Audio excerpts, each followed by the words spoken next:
ছোটোবেলা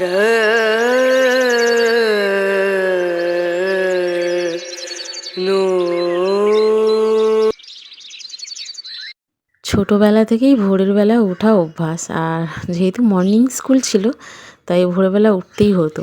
আর সেই অভ্যাসটা আমার বিয়ের পরও রয়ে গেছে। ভোর হলেই আর ঘুমোতে পারি না, অটোমেটিক চোখ খুলে যায়।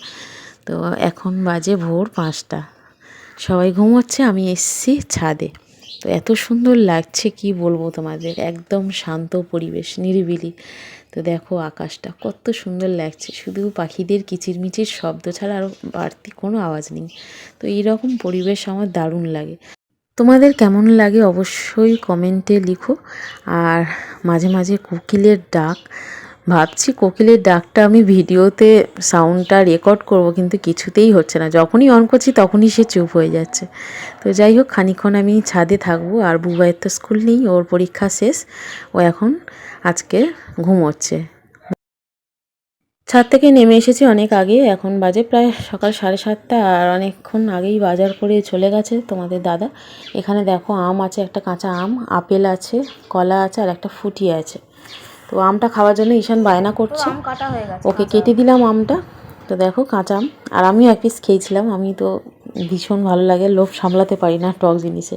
তো যাই হোক, এখানে পাউরুটি আর কলা দিলাম, ঈশান বুবাই দুজনে টিফিন করে নেবে, আর আমি খাবো মুড়ি বাদাম। এদিকে বাজার এনেছে আলু আর চিকেন। আর মাসির তো বাসন মাজাও কমপ্লিট হয়ে গেছে, ঘরটার মোছা কমপ্লিট। এখন ঈশানকে একটু পড়তে বসিয়েছি, ওর তো এক্সাম স্টার্ট হবে নিউ ইয়ারের পর, বেঙ্গলি নিউ ইয়ারের পর।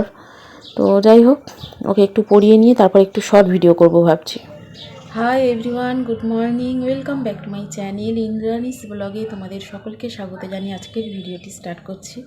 আশা করি তোমরা সকলে ভালো আছো, আর আমিও ভালো আছি। এখন বাজে সকাল 10টা, আর একটু সাজুগুজু করেছি, দেখতেই পাচ্ছ, একটু শর্ট ভিডিও করছিলাম আর কি। তো সকালে টিফিন করেছি মুড়ি বাদাম, আর এখন আমি রান্না করব। স্নান টান কমপ্লিট, মাসি এসে কাজ করে চলে গেছে, এখন শুধু রান্না করব। তো কী কী রান্না করব চলো তোমাদের দেখিয়ে দিই। আর সারাদিন কী কী করি অবশ্যই তোমাদের সাথে শেয়ার করার চেষ্টা করব। ভিডিওটাকে স্কিপ করো না, কন্টিনিউ দেখতে থাকো। চলো, এখন বাজে সকাল 11টা, আর আমি রান্না করছি। এখানে দেখো চিকেনটা খুব ভালো করে ধুয়ে নিয়েছি, আর এখানে আছে টমেটো, পেঁয়াজ, আদা রসুন কেটে রেখেছি, আর এখানে আছে আলু। তো এখন আমি রান্না করব। তো মুরগির লাল লাল ঝোল, আমরা সবাই বলছে লাল লাল ঝোল খাবে। তো তার জন্য আমি সমস্ত মশলা দিয়ে ম্যারিনেট করে রাখছি। এখানে মশলা বলতে আদা রসুনের পেস্ট আছে, আর তার মধ্যে কাঁচা লঙ্কা আছে, নুন দিয়েছি, অল্প সর্ষের তেল দিয়েছি, রসুন আছে। তো দিয়ে সব রকম মশলা দিয়ে, অল্প হলুদও দিয়েছি, দিয়ে ভালো করে ম্যারিনেট করে রাখছি নুন টুন দিয়ে। তো এটা মোটামুটি আমি 1 ঘন্টা, খুব জোর 40 মিনিট ম্যারিনেট করে রাখবো। ম্যারিনেট করে রাখলে কী হয়, চিকেনটা খুব ভালোভাবে সেদ্ধ হয়ে যায়। আর হ্যাঁ, আমি তো টক দই দিইনি, এর মধ্যে টমেটো দিয়েছি, টমেটো পেস্ট করে ম্যারিনেট করে রাখছি। তো যাই হোক, আমি খুব ভালো করে এটা মাখিয়ে নিচ্ছি চিকেনের সাথে, নিয়ে তারপরে 1 ঘন্টা মতো এটা আমি রেস্টে রাখবো। রেখে তারপর আমি রান্না স্টার্ট করব। তো চলো,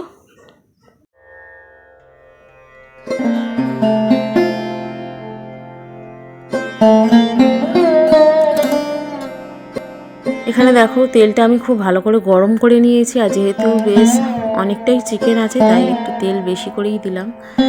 আর মোটামুটি খুব ভালো করে গরম করে নিয়েছি। এখন আমি এর মধ্যে অল্প নুন দেবো, দিয়ে আলুটা ভেজে নেব। সব আলু আমি একে একে দিয়ে দেবো।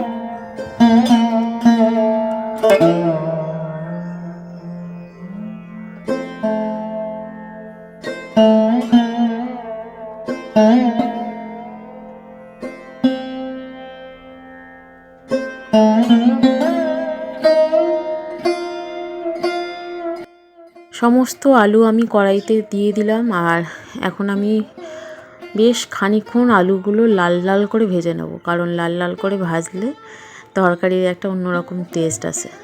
তবে পুড়িয়ে ফেলবো না, ভাজবো লাল লাল করে। আর এদিকে আলুটা ভাজছি, আর এদিকে ভাতটা এইমাত্র বসালাম, এখনও ফোটেনি। তো দেখো আলু তো ভেজে তুলে নিয়েছি, আর এখানে আমি মশলাগুলো দিয়ে দিলাম। আর তেল গরম করে আমি অবশ্যই গোটা গরম মশলা দিয়েছি। গোটা গরম মশলা বলতে একটু এলাচ ছিল কয়েকটা, আর ফাটিয়েই দিয়েছিলাম এলাচগুলো যাতে স্মেলটা ভালো আসে আর কি। আর এখন আমি ম্যারিনেট করা চিকেনটা দিয়ে দেবো মশলার মধ্যে।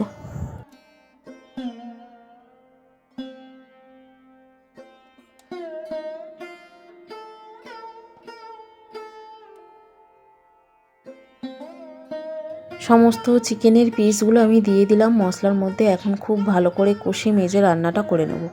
মশলাটা বেশ খানিকক্ষণ কষে মেজে তারপর আমি ঢাকা বন্ধ করে দেব, দিয়ে আরও বেশ খানিকক্ষণ কষবো, কারণ কষানোর উপরেই কালারটা আসে আর গন্ধ তো আছেই, তার মধ্যে স্বাদও আছে, তো কষানোর মধ্যেই মেন। তো এখন আমি এটা ঢাকা বন্ধ করে আরও বেশ খানিকক্ষণ কষিয়ে নেব।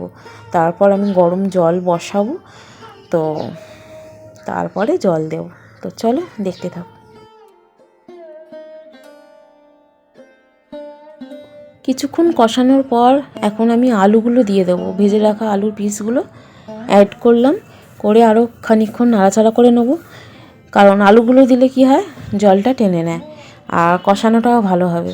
তো যার জন্য আলুগুলো আমি এখনই দিয়ে দিলাম, দিয়ে আরও বেশ খানিকক্ষণ এটা ঢাকা বন্ধ করে ভালো করে কষিয়ে নেব, নিয়ে তারপর রান্নাটা করে নেব। গন্ধ বেরাচ্ছে রে। গন্ধ বেরোচ্ছে? হ্যাঁ। কিসের গন্ধ বেরোচ্ছে? এই তো মাংস। মাংস? হ্যাঁ, আর এক পিস আছে, এক পিস আমি দেবো। লেগ পিস তুমি খাবে? হ্যাঁ, তো বালদা দিয়ে দিতে। তুমি লেগ পিস খেতে ভালোবাসো? হ্যাঁ। তাই? হ্যাঁ। লেগ পিস মানে কি বলো তো? মুরগির ঠ্যাং। হ্যাঁ। খাবা মুরগির ঠ্যাং? ঠিক আছে। তুমি রান্না করবে? হ্যাঁ। কষে মেজে? হ্যাঁ, চলবো। পারবে করতে? হ্যাঁ। ঈশান আগে থেকেই বুক করে নিল মুরগির লেগ পিস, তো ওর জন্য রাখতে হবে। তো যাই হোক, বলছে খুব সুন্দর স্মেল আসছে। বেশ অনেকক্ষণই আমার কষানো হয়ে গেছে। এখন আমি গরম জলটা বসিয়েছি, গরম জলটা প্রায় ফুট ধরেছে, আর কয়েক মিনিট থাকলেই ফুটবে, আর ওই ফুটন্ত জলই আমি এর মধ্যে দেব, তাহলে খুব ভালো সুসিদ্ধ হবে। তো যাই হোক, এখন আমি গ্যাসটা অফ করে দিলাম, জলটা মোটামুটি ফুটে উঠেছে, আর দিয়ে দিলাম তরকারিতে পরিমাণ মতো দেব, একটু বেশিই দেবো যেহেতু ঝোল ঝোল খাবে বলেছে ওরা। আর চিকেনের পিসগুলো একটু বড় বড় আছে, একটু ভালো করে সেদ্ধ হওয়ার জন্য তো একটু জল লাগবে, তার জন্য একটু বেশিই থাকবে। আর চলো, এই দেখো আমি জল দিয়ে দিয়েছি পরিমাণ মতো। এখন এটা আমি ঢাকা বন্ধ করে রান্নাটা করে নেব।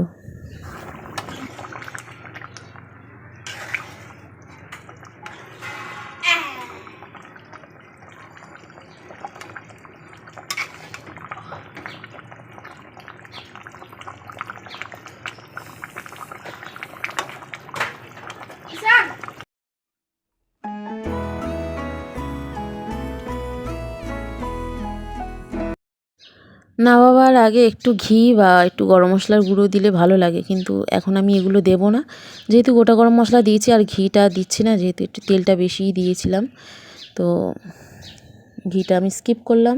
চাইলে তোমরা দিতে পারো, দারুণ টেস্টফুল হয়, স্মেলটাও আরও ভালো আসে। গ্যাসটা অফ করে দিয়েছি, আর এই দেখো আমি দুটো ভাগ করে রেখেছি, ছোটোটা আমরা দুপুরেই খাবো আর রাত্রিরের জন্য বড়টা। তো চলো এখন ভাত বাড়বো, আর ভিডিওটি আমি এখানেই এন্ড করছি। কেমন লাগলো তোমরা অবশ্যই কমেন্ট করো। টাটা।